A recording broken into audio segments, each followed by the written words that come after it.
Welcome back to Down the 216, hosted by your boy Will here, man. How y'all doing? How are y'all feeling today? We had a signing occur here, and we're coming to you guys with Cleveland Browns sports coverage. Make sure y'all hit that like and subscribe button as we get into today's topic and discuss our latest signing. So, the Browns brought in Clint Kubiak. I think I'm saying his name right, Clint Kubiak. For an interview. But as they fired, we went over and talked in one of our recent videos. They went and fired Ken Dorsey. Ken Dorsey was brought in once as a quarterback coach, worked with Josh Allen, worked with Cam Newton, and was supposed to work well with Deshaun Watson. Obviously, that did not happen. If anything, he made Deshaun Watson worse. So, out with the O, and now you upgrade. You don't bring in Clint Kubiak. You upgrade to Mr. Reese. And with bringing in Tommy, now what it tells me is that it's essentially Kevin Stefanski's offense all over again. Bringing in Tommy Reese, OC for Alabama, former. It does go well for a rookie quarterback. It does suggest maybe bringing in a rookie quarterback. Now, just because I would prefer that, doesn't mean I want to speculate or read too into anything. Obviously, it's still Kevin's pick. If they don't feel like none of these guys are top guys, they will pass on them. But I do think it's a big play here, and I do think that the Browns got the chance to consider the trading down. You got some generational talents. You got some generational talents over here coming up right now out of this draft. You got Travis Hunter. You got Shedeur Sanders, Cam Moore, Abdul Carter, Sean Genty. Trading down isn't not necessarily like the best option. You want a good player here. You don't want to draft a whole bunch of Jed Wills. You don't want to draft a whole bunch of Greg Newsoms. You want a Myles Garrett. You want a Nick Chubb. You want a Denzel Ward. You want a Baker Mayfield. You want a good player here. So I would stay with the pick just for that simple fact alone. This is a team that lacks talent across the board. They lack talent at wide receiver. They lack talent at quarterback. They lack talent pretty much everywhere on the football besides the defensive side of football, where you got guys like Myles Garrett, Denzel Ward, Martin Emerson, who we thought was good, J.O.K., who can't stay healthy, but he's getting back. You got Mike Hall, Dalvin Tomlinson. There's guys on this defense. But when you look at the offense, there's still a lot of talent. This video is sponsored by Detrimental Figures, my brand here. As y'all see, some of the quality of my recent work. You get a signature tag on it as well. We make and really emphasize quality over quantity. So we try to take and make sure we use the best materials to come up with our shirts and the best designs. Make sure y'all following us on Instagram, Detrimental Figures. So y'all can also get the description down below and hit the link for a shirt. Everything I drop is limited edition, so unfortunately this shirt is sold out. I don't have any more, but I have different things coming up similar to it. So keep in mind, and I'll keep you guys updated with some of my new stuff throughout these videos coming up. With the ability, if you don't like a quarterback, I think everybody's missing that Travis Hunter is the best football player in this draft.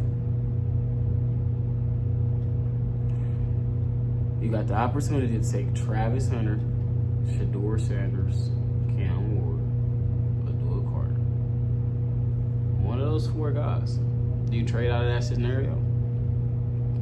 Do you not trust your scouting, your coach and GM? To mess up, because let's say it's a 50% chance you get a generational Hall of Famer. Abdul Carter and Travis Hunter alone could be 1A, 1B, and let's say Cam Moore and Shedeur Sanders doesn't play well. But in a scenario that Cam Ward or Shedeur Sanders plays well, and I think it's kind of likely they both are kind of decent in the league. I think these are two guys that have a big chip on their shoulder. I think a lot of people forget how Shedeur Sanders is disrespected, how tough he is, how big of a hit he takes. And Cam Ward, same thing, big guy, chip on his shoulder, talks a lot, So I feel like the personalities of both these quarterbacks, make it pretty hard for them to be not good, so in case they come into a good situation. You know, you usually don't see quarterbacks like with their type of, you know, moxie fizzle out, you know, unless they're just outright garbage and brought into the wrong situation. You know, like a Joe Burrow. We can name any quarterback that had a cool college career, Jaden Daniels. You know, everybody usually comes out and plays relatively decent. You know, Bryce Young didn't at first, but he's starting to poke it on. So these quarterbacks is not as bad as I think advertised, honestly.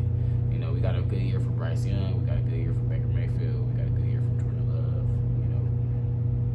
you know. Not really bad as advertised, you know. I think it's a lot of good quarterback play to be had in this league. So yeah, you know, we shall see what they do. Now, if you get a guy like Kirk Cousins, I don't still see why you wouldn't draft a quarterback. You know, the Atlanta Falcons just did this. They literally just did this. So I don't see why getting Kirk Cousins would justify that. But if Travis Hunter is the pick, I'ma shut up. If Abdul Carter is the pick, Abdul Carter better plan out the way y'all saying he gonna plan out, but I'ma shut up. You know, especially if it's Travis Hunter. Travis Hunter can play and be the number one wide receiver on this team. He could also be the number one corner on this team. You throw Travis Hunter out there with Denzel Ward, Martin Emerson, and Greg Newsome, he would become the best secondary in football off the charts. The best secondary in football. You get now Travis Hunter, who's a bona fide number one rookie, with Jerry Jeudy, Cedric Tillman, Elijah Moore. Maybe bring in one more guy in the draft. And hey, now you have a very, very good wide receiver room. And you just feel it created two problems on one. You know, if you're able to bring in a good quarterback like Kirk Cousins, then man, maybe get a Jalen Milroe in the second round or something like that. You know, I think that'd be the best way to do it. It's gonna be relatively interesting to see though what they do here. You know, I'm not all for trading down because I kind of do believe in some of these talents that they do have available for them at the second pick in the draft. But you know, I wouldn't necessarily be mad at it. You know, I think the difference between getting a Travis Hunter, Shedeur Sanders, well, let's take the quarterbacks out. I think the difference of getting a Travis Hunter, Abdul Carter versus getting like, you know, the next guy after that is huge of a drop off, and I don't think it's worth, you know, trading back and losing out on a bona fide higher end star. Travis Hunter is like, do you guys not understand the likelihood that Travis Hunter falls to us? Travis Hunter is a generational talent. There's no way he could be a bust. It's a guarantee. It's a high chance to add a good player on your team. You know, same for Abdul Carter. So it's gonna be interesting to see. You guys comment down below.